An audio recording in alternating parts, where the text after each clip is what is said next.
Bismillahirrahmanirrahim. Alhamdulillahilladzi hadana li hadza wa ma kunna linahtadiya laula an hadanallah. Alhamdulillah bertemu kita pada siri memperkenalkan nama surah, dan saya ditaklifkan untuk memperkenalkan kepada tuan-tuan dan puan-puan tentang surah Al-Maidah. Dan sebelum tu ahlan wa sahlan kepada Ramadan, dan kita sudah sampai hari yang kelima puasa Ramadan, dan moga-moga dengan sedikit pengisian tadabbur kali ini memotivasikan kepada kita untuk lebih tahu, lebih tenggelam dalam lautan kenikmatan memahami Quran. So tuan-tuan dan puan-puan, surah Maidah, surah yang kelima kalau ikut turutan Al-Quran, dan dia merupakan, kalau dari sudut penurunannya, dia merupakan surah yang ke-112 surah. Dan untuk untuk rekod keseluruhan Quran ada 114, dan ini merupakan surah yang ke-112 turun, dan dia adalah antara surah-surah yang paling akhir turun. Dan ada yang kata ini surah terakhir, dan ada yang kata surah Al-Insyirah, surah yang terakhir kan. Jadi turunnya surah Al-Maidah ini selepas daripada peristiwa perjanjian Hudaibiyah, selepas daripada turunnya suratul Fath, dan dia turun dalam ekspedisi expansion tentera Islam selepas daripada Quraisy melanggar perjanjian. Dan antara tema dalam surah ini juga berkait rapat dengan bagaimana umat terdahulu melanggar perjanjian, bagaimana Bani Israel melanggar perjanjian, dan diambil pula daripada kisah sebelum tu, kisah Qabil dan Habil. Okey. Nama surah ini epiknya, surah yang turun pada surah yang ke-112 turun, dan nama surah ini dipetik daripada ayat yang ke-112 yang nanti kita akan kupas sedikit bagaimana latar belakang ayat itu menterjemahkan nama surah ini. Okey. Kemudian kenapa Maidah? Kerana agama Islam ini sangat menitik beratkan tentang apa yang kita makan, apa yang kita consume. Malah dibentangkan dalam surah ini bermula daripada ayat 87 sehingga ayat 96 solely untuk perbincangan berkaitan dengan makanan, tentang apa yang kita consume. Dan biasanya kita akan jamu orang makan-makan kerana kita telah berjaya.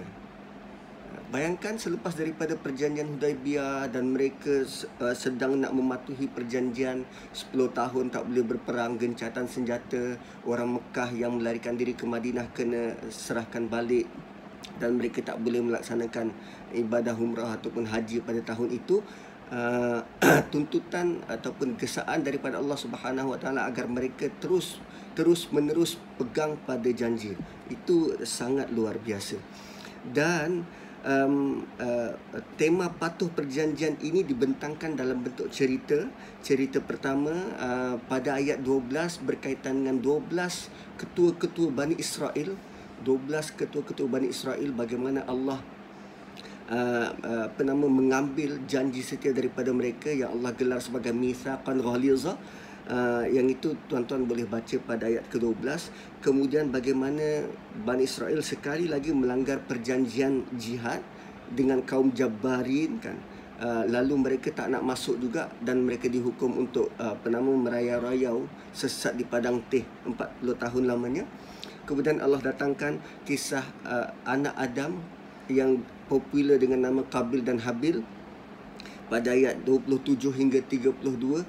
Bagaimana kita tak dapat memahami cara Qabil berfikir bila Allah tidak menerima dia sacrifice, dia punya apa yang dipersembahkan berbanding Habil yang diterima. Malah cara dia berfikir tu, instead of dia usahakan sacrifice yang lain, tetapi dia memilih untuk membunuh saudara dia. itu kan melanggar janji setia untuk mengekalkan keamanan atas muka bumi. Dan akhirnya cerita kisah Nabi Isa alaihi salam bermula daripada ayat 109 dan hingga 118. Menariknya dalam kisah ini, tuan-tuan dan puan-puan, para pembantu Nabi Isa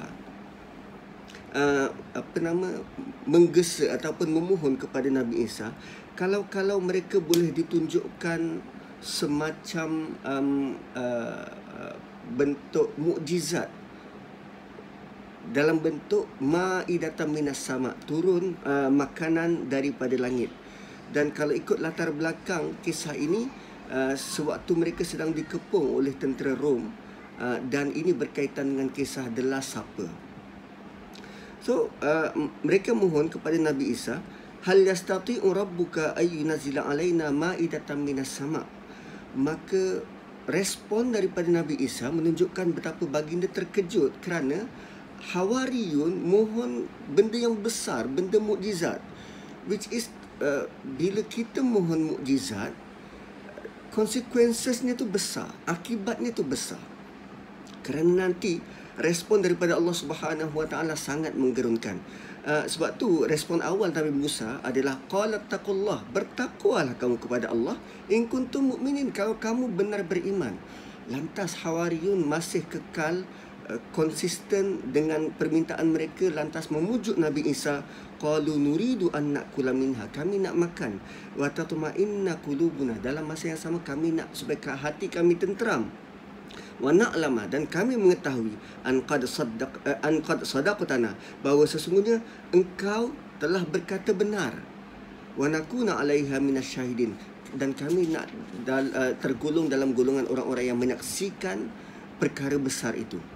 Maka Nabi Isa kerana dipujuk dirayu oleh Hawariyun, sahabat-sahabat baginda, pembantu-pembantu baginda, maka baginda memohon suatu doa yang sangat luar biasa, yang doa itu dimulakan dengan perkataan yang jarang kita guna.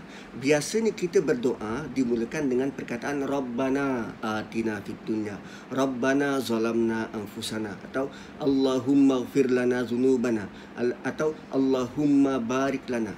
Tetapi Nabi Isa menggunakan gabungan dua perkataan ini. Nabi Isa berdoa, Allahumma Rabbana anzil alaina ma'idatan minas sama'.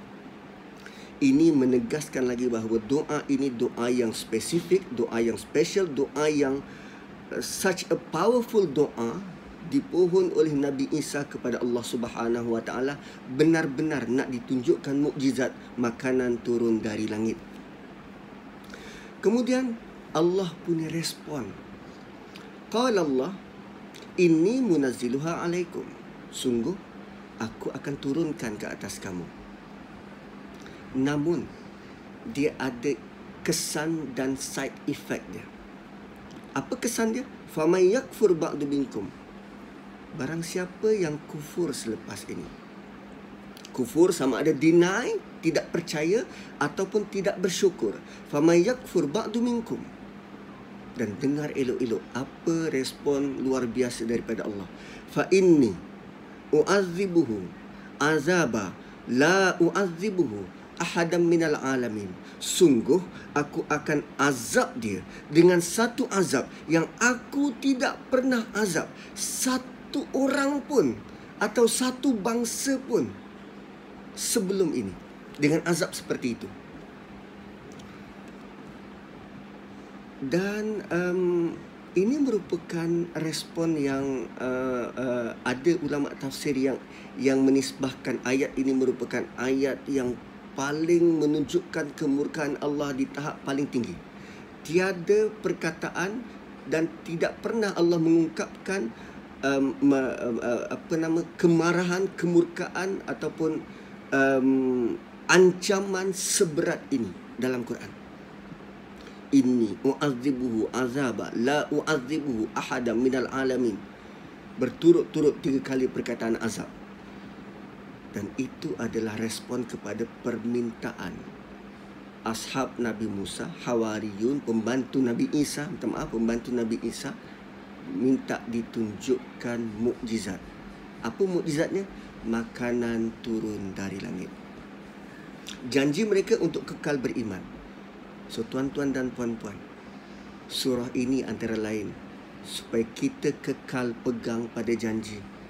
Terutamanya waktu puasa, antara lain kita punya cubaan dan ujian adalah untuk berlapar dan dahaga. So kenang-kenangkan surah Maidah tatkala kita baca surah Maidah, dan kita berjanji, ya Allah, aku akan kekal berada atas agama ini dan aku akan kekal beriman denganmu. Pandulah aku, bantulah aku. Demikian pengenalan kepada tuan-tuan dan puan-puan suratul Maidah dan bagaimana surah ini mendapat nama. Selamat membaca dan selamat bertadabbur. Assalamualaikum warahmatullahi wabarakatuh.